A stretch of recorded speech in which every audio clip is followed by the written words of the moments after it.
3 is Brown Chamberlain, John Frankham. 4, Burrough Lad, Phil Tuck. 5, Canny Danny, Boots Madden. 6, Drumlagan, Mr. Frank Codd. 7, Everett, Stuart Shilston. 8, $50 more, Richard Lindley. 9, Observe, Bender Hahn. 10, Royal Bond, Frank Berry. 11, Scott Lane, Craig Smith. 12, Wayward Lad, Robert Earnshaw. And 13, Foxbury, written by Mrs. Linda Sheedy. Well, Michael Dickinson is 5 to 4 on to win the race for the 3rd year in succession. But this year he's only got 2 of 5 of the band of 5 that made history 12 months ago. As they come to the second last, Burrough in the lead from Wayward Lad, Silverbuck and Captain John. And that's how they jump it. Coming to the final fence now, it's going to be an unprecedented Michael Dickinson quartet if they all jump the last fence. Burrough is in the lead from Captain John, challenging on the near side. Burrough lands over it, Captain John second, then Wayward Lad racing into the closing stages. And it's Burrough being challenged by Wayward Lad, Captain John on the near side. Burrough being pressed now by Captain John. Burrough striding up to the line to win it. Burrough wins the Gold Cup. Second is Captain John and third is Wayward Lad. Dickinson 1, 2, 3, 4, 5. How, as they say, do you follow that? Well, this year the Dickinson horse that's come to the top of the pack is Wayward Lad, the 3rd there. And he's only been beaten once in the last 12 months. That was at Newbury last month by Brown Chamberlain in the Compton Chase. It's Wayward Lad on the far side, Brown Chamberlain on the near side, Robert Earnshaw on the far side, John Frankham on the near side, Brown Chamberlain once again with a fractional advantage perhaps as he comes to the final fence. Brown Chamberlain on the near side crosses it quicker, but he swerves and loses ground as he jumps it. Wayward Lad over on the far side, Brown Chamberlain on the near side, Brown Chamberlain with the advantage as they race up towards the line. It's Brown Chamberlain from Wayward Lad as they race up towards the line. Brown Chamberlain is going to win it, and at the line Brown Chamberlain is the winner and Wayward Lad is second. But now £7 better off, Dickinson is confident that Wayward Lad will leave that form well behind. The only real rival to him in the market at all in the last month or so has been Burrough Lad, a horse who started a notable sequence of 4 wins on the bounce in the Coral Welsh National at Chepstow at Christmas. And I wish I knew the end of the story now, Julian, before it really starts, because we could all get rich. But what a good field again. We're never short, are we, on fancies for a race like this, and who knows what will be happening in quarter of an hour's time. Well, last year's winner, Burrough, fitted with blinkers for the first time, although he has had them in a school and in a little bit of work as well at home. And he doesn't seem particularly worried about them, does he? Some horses get a little bit stewed up. The cups on the blinkers are fairly well enclosed, and they certainly keep his mind on the job. Michael Dickinson equipping them because, as I'm sure you've read many times, the horse did refuse at Wincanton, which was quite uncharacteristic. But he is a bit of a character because at the start they have to keep him moving. He's usually led round, the reason for that being that he just hesitates now and again. I think that he would have definitely liked it a little bit softer than it is today. It was very bold on Graham Bradley's part last year to go out and make all the running and stretch them. It certainly won the race for him. He's not a particularly big, gross chaser type animal, but he can certainly do the job.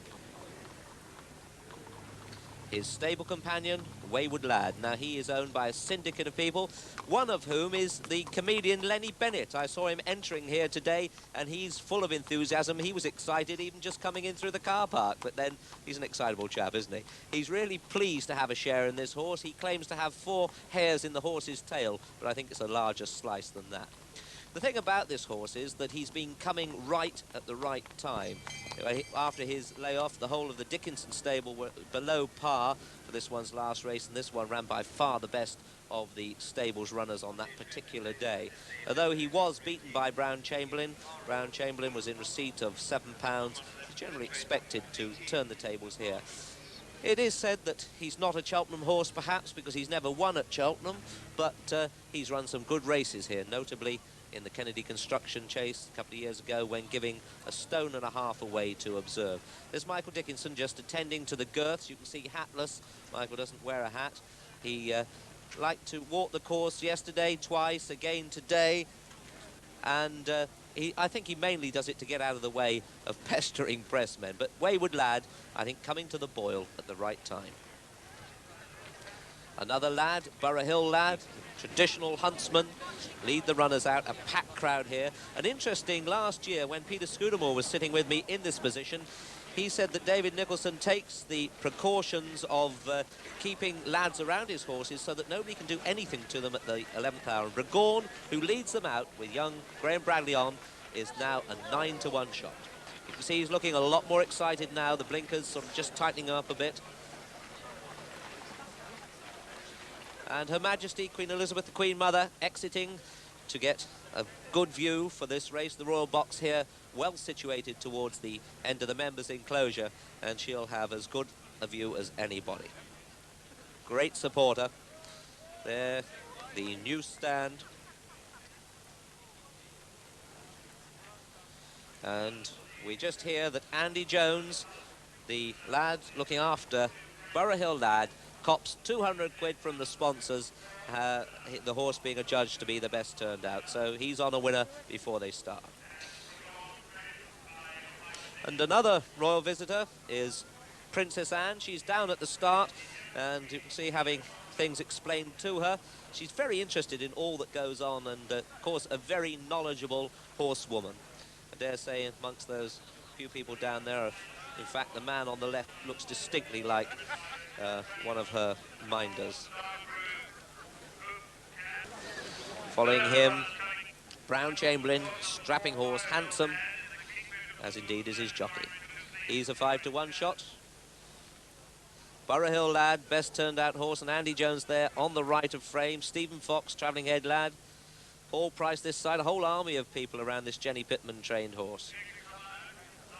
And there, Canny Danny, another handsome horse, just the mould you think of as a Gold Cup horse, but he would possibly want it a bit softer. Winner of the Sun Alliance a year ago.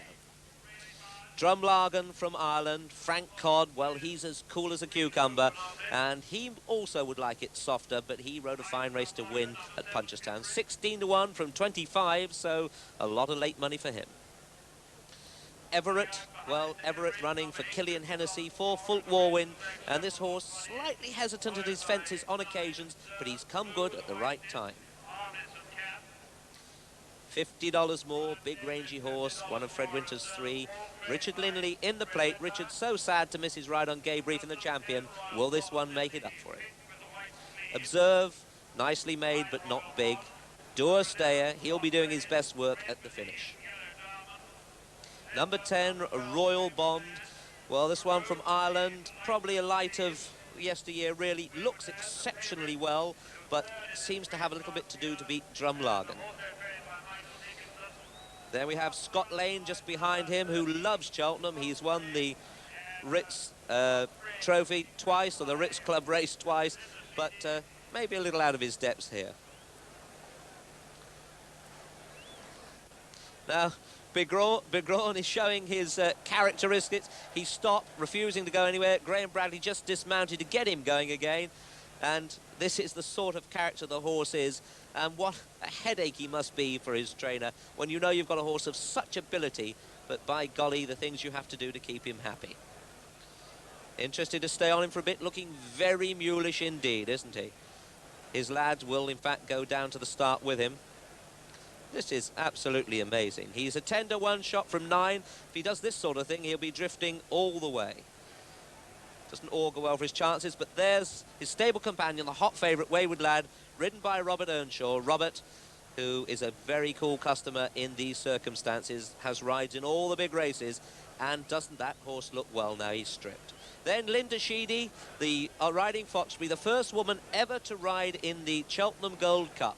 Foxbury, well, if you'd have heard Linda talking about this one on 60 Minutes last night, you'd have gone out and mortgaged a house and put it on. But I'm afraid she was rather over-optimistic because this one hasn't got much of a chance at all. The pack stands, I should think everyone's had their punt by now and they'll be eager to get off, as will the jockeys. Wayward 11-to-8, Wayward Lad 11-to-8 favourite from 5-to-4, 5-to-1 bar the favourite.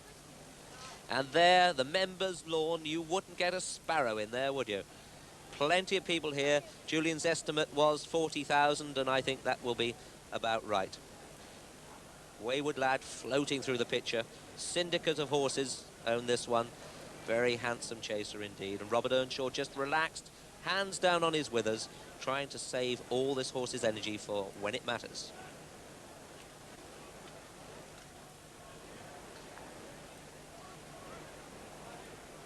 Well, people still talking about it. It's a bit late now to be making your mind up if they haven't done so, but everyone has an opinion. A lot of them put their money where their mouth is, and some of them will go home the better for it.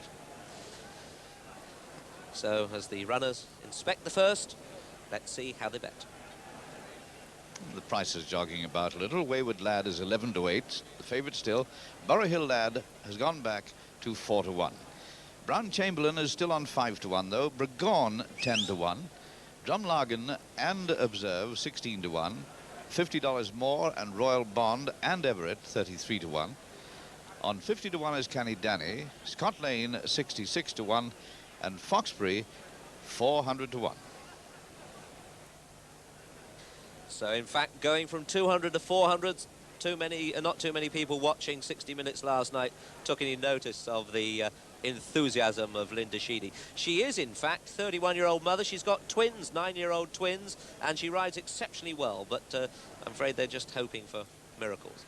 Coming towards us, the coral colours of Mrs. Basil Samuel, John Frankham wearing them, and despite being under outside pressures over the last week, he's riding as well as ever. There is Burrough Hill Lad very much on his toes. Some very good-looking horses in this race. Linda Sheedy nearest us now, the yellow hat, from Wales, from Newport. And this is a fine animal, carries a lot of weight. Second last time out to Puckerfellow, and if that form's good enough to win a Gold Cup, I'd eat Julian Wilson's Trilby, and that's been around a few years. It wouldn't be too tasty. I think he must have inherited it. Nearest to us in the stripes, number 5, Canny Danny. Well, Canny Danny is a lovely horse, and I think that certainly next year he'll probably have a good chance of winning a Gold Cup if he goes on improving. He does need soft ground to be at his best, and Jimmy Fitzgerald has produced him only once on really soft ground this season, and then he showed us exactly what he could do. He won very, very handsomely up at Haydock Park. He was brought down last time out, and I hope that hasn't worried him. And this one's dam, Sweet Fanny, was born blind and called what they call a barker. And some of those don't get right. They're usually shot at birth. But her breeder, Pam Shrubsall, kept this one alive, and she eventually bred Canny Danny. The dam of this was only a runt, only 15 hands high, and has bred a great big fella like this. Well, amazing, isn't it? Nearest to us, Drumlargan from Edward O'Grady's stable. Edward, who doesn't like to be beaten and thinks that he's come here with a live chance. Burgoyne there, being kept on the move, the chestnut, and you can see Brad not letting him relax at all, keeping a very short hold of his head, keeping him jogging, and this will be most important because I could see that the start will tell us a lot. It'll tell us how he's going to act during the race. Very, very tight blinkers these. They're not going to let Burgoyne see more than he's got to. But remember, he is the reigning Gold Cup champion.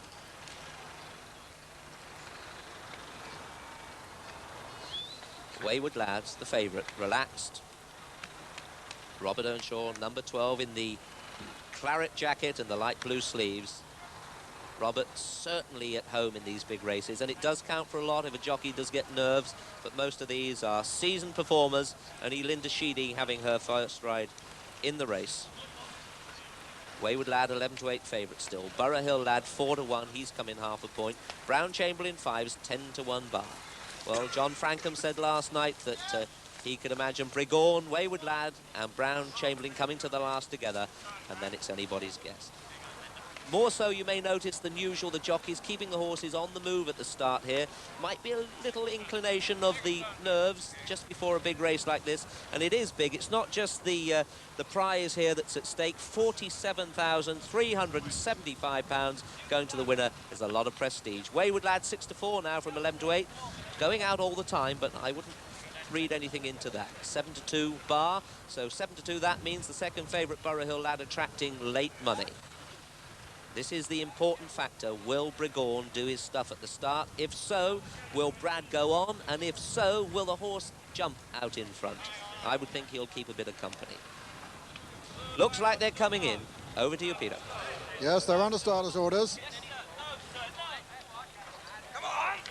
And they're away. And Burrough has jumped.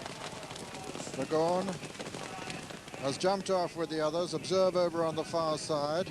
Brown Chamberlain, Burrough, Foxbury on the near side. Burrough Lad just behind them.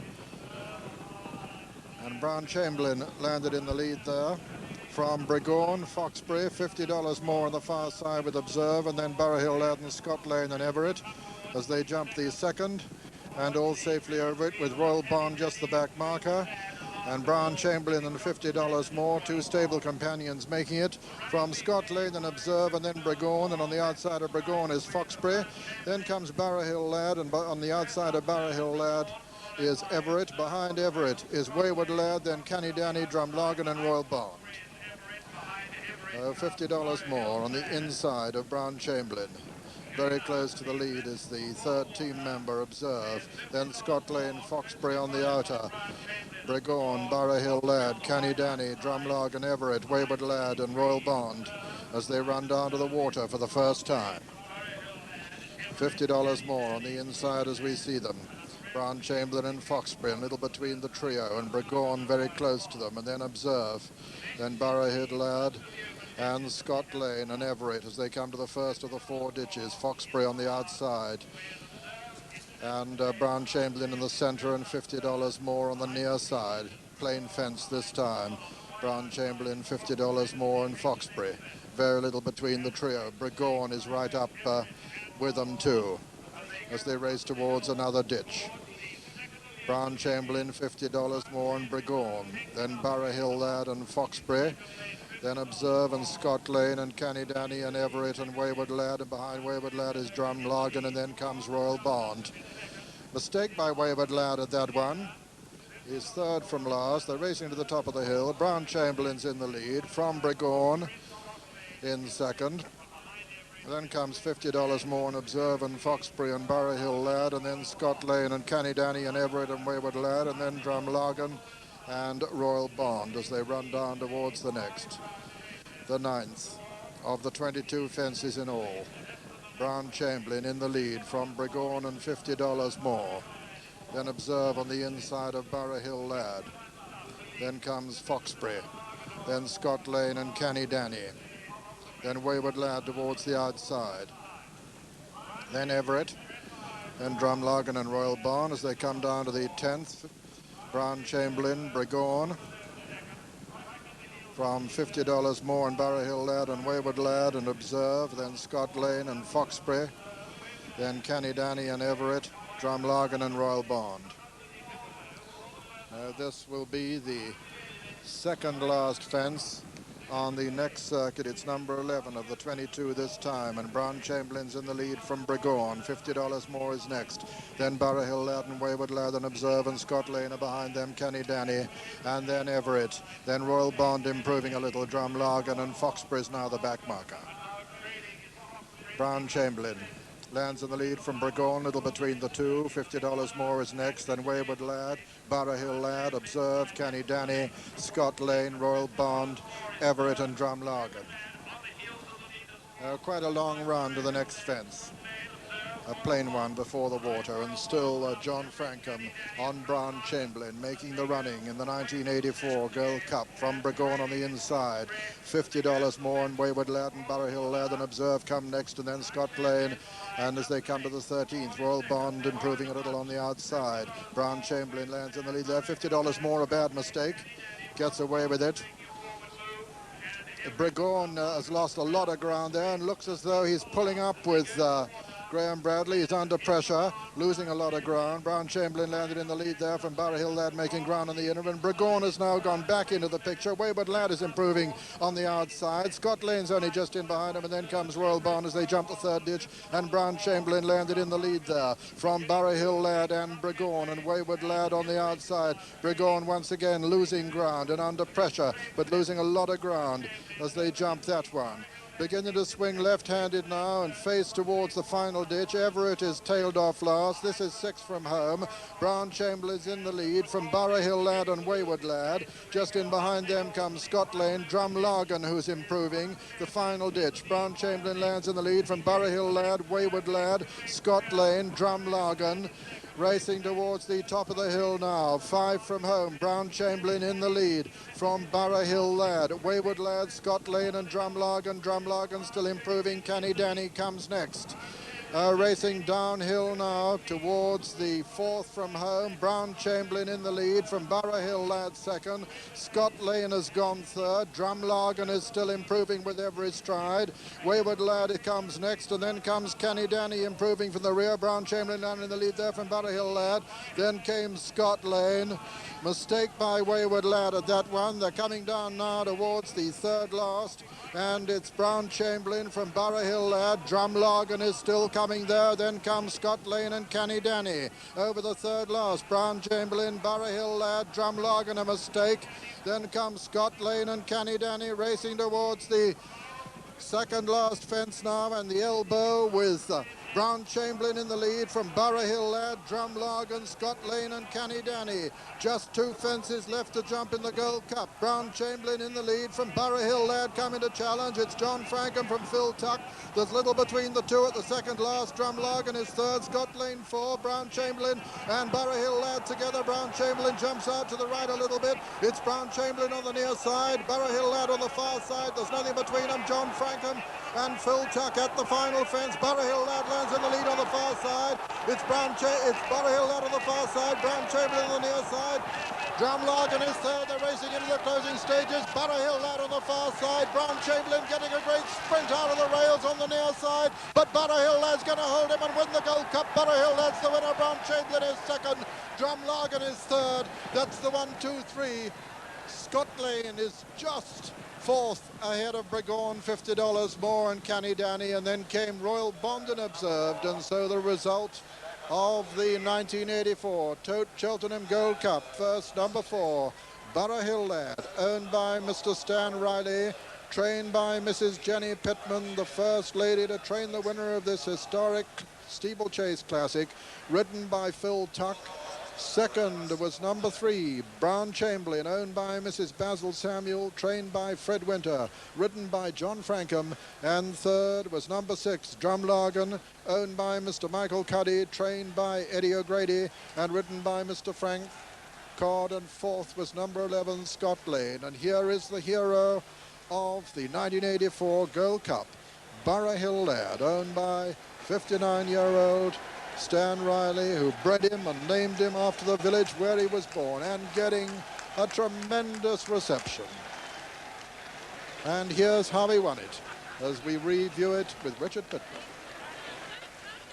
And it had been a fairly good pace. They'd spread them out early on, and Wayward Lad, the favourite, never jumping at all, made a lot of mistakes. As they come to the 2nd last, Burrough Hill Lad on the inside of Brown Chamberlain, who runs across right-handed from here. Drumlargan, the only other one in contention, but Brown Chamberlain running a long way off the straight line. Phil Tuck, he must be feeling marvellous at this point. He'd lost the ride for 3 times. John Frankham, who's nearest to us riding Brown Chamberlain, had ridden this horse to his last 3 wins, and now going to the last, just a good jump will clinch it. John Frankham asks and gets a good one from Brown Chamberlain, but he again runs across right-handed, and from here on in, Phil Tuck, riding this Jenny Pitman trained gelding, powers up the hill. This young rider who had his face bent for him only about 3 weeks ago, how he must be feeling now with just the jam stick only 100 yards away from him and the Cheltenham Gold Cup. There aren't too many riders who've won this race in their time, and for Phil, it's a great triumph. Brown Chamberlain running on in 2nd place, but he lost a little bit of ground, but he was fairly and squarely beaten by Burrough Hill Lad. So it's a nap hand, 5 triumphs in a row for this immensely improved 8-year-old by Rich Boy out of Green Monkey by Court Harwell. And the distance is 3 lengths and 8 lengths. And what a fantastic comeback for Phil Tuck, this, and this horse that he rode early on in his career, at which time it was certainly difficult to envisage him ending up Burrough Hill Lad in the coveted winner's circle after steeplechasing's great classic, the 57th running of this now Tote-sponsored Cheltenham Gold Cup, worth £35,373 to the winner. So another resounding training triumph for Jenny Pitman, the 1983 national with Corbière. And now the 1984 Tote Cheltenham Gold Cup with this 7-2 winner, Burrough lad, of the Tote Cheltenham Gold Cup. Every one of her predictions being fulfilled by this splendid, dramatically improved 8-year-old.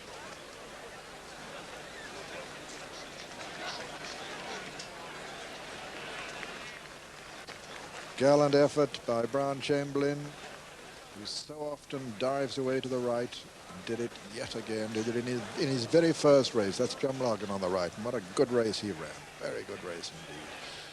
Here comes the winner, being followed by Brown Chamberlain, and then observe.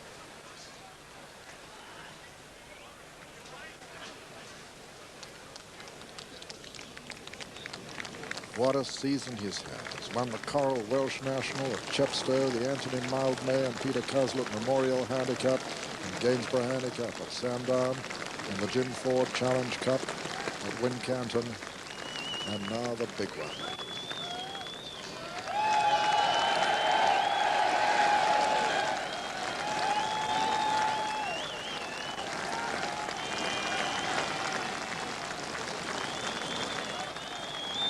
Getting a tremendous result.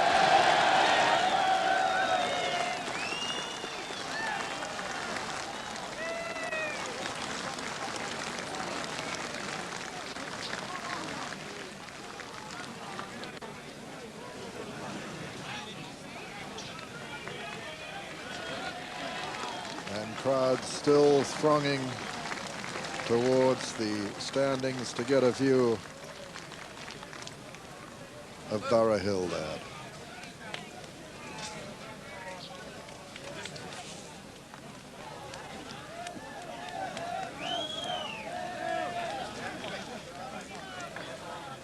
Bred as well as owned by his 59-year-old owner, Stan Riley.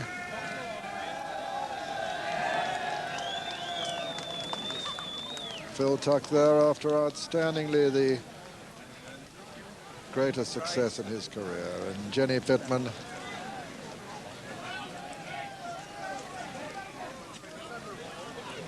really surrounded.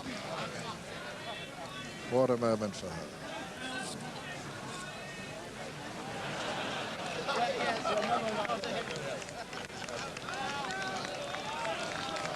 And what a way for a horse to quash all those adverse rumors.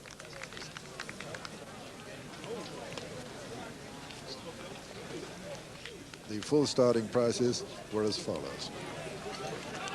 First, number 4, Burrough lad, 7-2. Second, number 3, Brown Chamberlain, 5-1. And third, number 6, Drumlogan, 16-1. First, Burrough lad, 7-2. Second, Brown Chamberlain, 5-1. And third, Drumlogan, 16-1. The jack.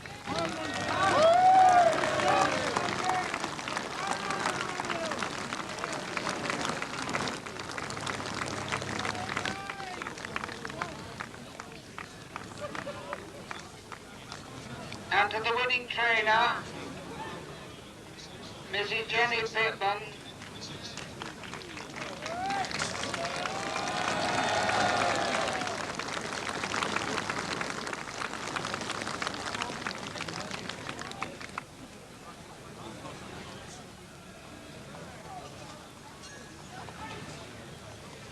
And to the winning trainer, Mrs. Jenny Pitman.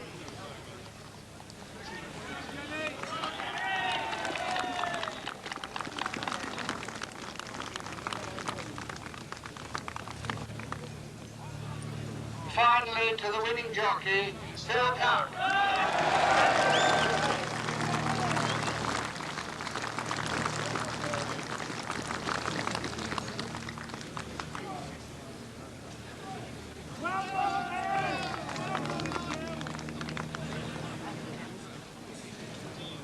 At the top of the hill, weren't they? The first two and Drumlogan.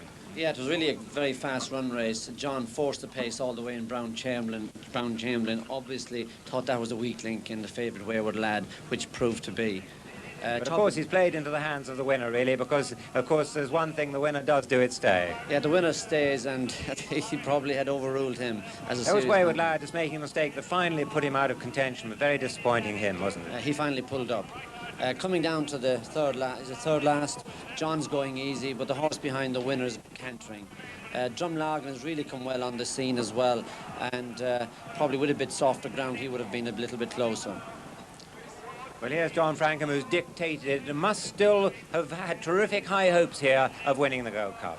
He must have, round the bend with only 2 to jump, and this horse, he loves Cheltenham, Brown Chamberlain, but when he saw the winner, Burrough Lad, looming up on his girts, he must have been a little bit disappointed.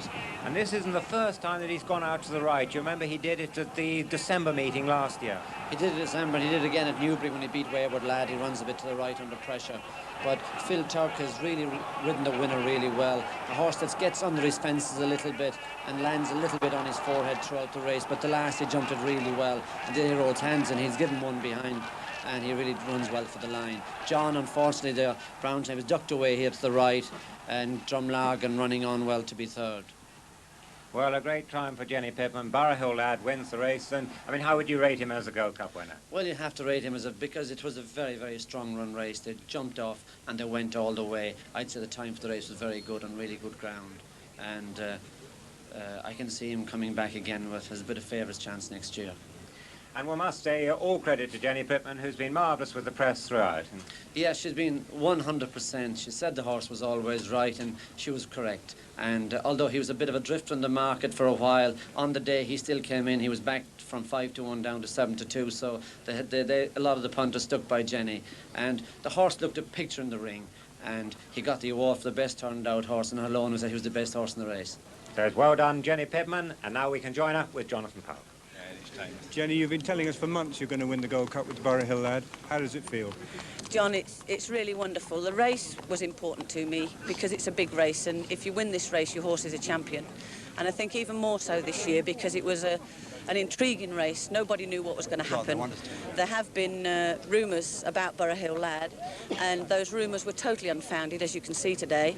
And it made the race even more important because I wanted to prove to people that I have been telling the truth, and there is nothing wrong with the horse. When they came down the hill, I was very, very happy because I knew that he'd got another gear. I mean, nobody's seen his top gear this year because he's never had to produce it. And once he jumped the second last, he absolutely flew, and I'm very proud of him, and Phil rode him marvellously. I mean, he nipped up Johnny's in around the last bend, and there's not many get up Frankham's in her. And he rode him. I said I wanted him to settle in and let the hassle go on early on. And then when they did a circuit, I wanted him to be 4th or 5th and to be riding behind the leaders at the top of the hill for the last time. And he followed those instructions out. I said, you know, obviously you're going to have to make up your own mind if things go wrong. But he rode him absolutely superbly. Well, you won the Grand National and the Gold Cup. Where do you go from here? The Derby. No, I love the jumpers. They're the men of this sport, and it's never been my wish to train flat horses, and it's my privilege to have trained a Gold Cup winner and a Grand National winner. Will this horse run again this season? No, Johnny won't. I haven't spoke to Stan about it, but I would sincerely hope he doesn't want to run him again this year. I think he's done enough. And he's still only a baby, he's only 8 years old. And God willing, he'll still improve for another year. He's improved out of all recognition from last year to this year. And it just shows you what a certainty he was in the Welsh National. It was 10-2 originally, wasn't it? 10-3, John, and the only sad part about it is that I'm not a gambler, and otherwise I would have been having a holiday in Barbados this year. I've probably been down to... Have you felt the pressure from all the rumours that have been going around about the horse in the last weeks? Yes, I don't like to admit it, but it has been a lot of hassle, and I'm glad that the race is over. I'm glad that the horses have all come back okay. That was my first feeling, that I wanted the horse to come back perfectly okay.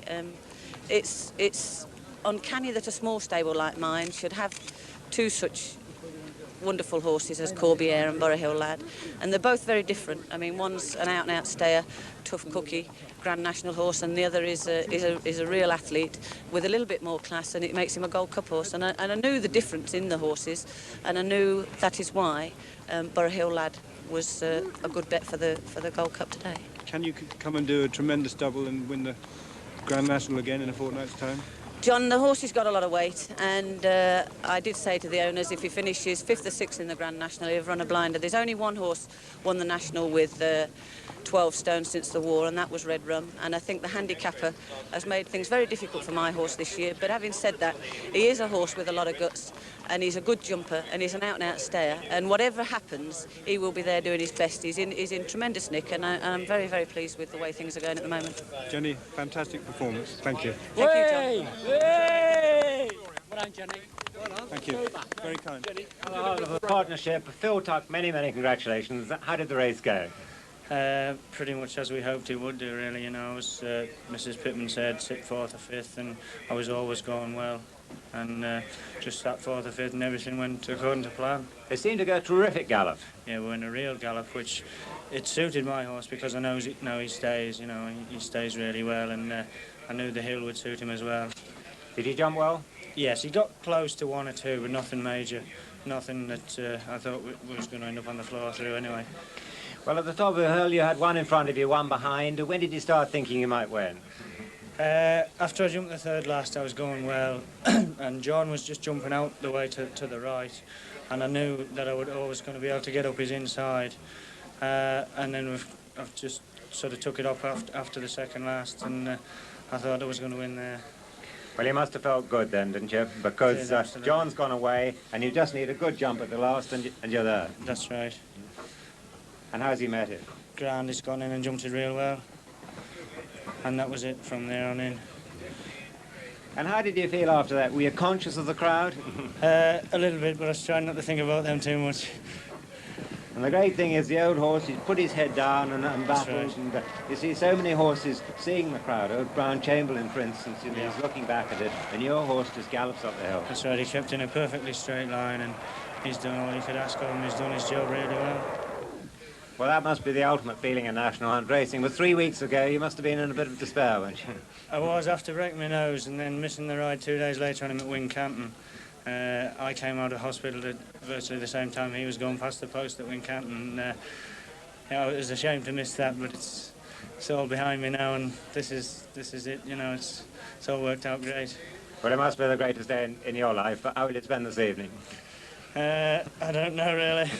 I haven't made any plans, but I'm sure plans will be made for us.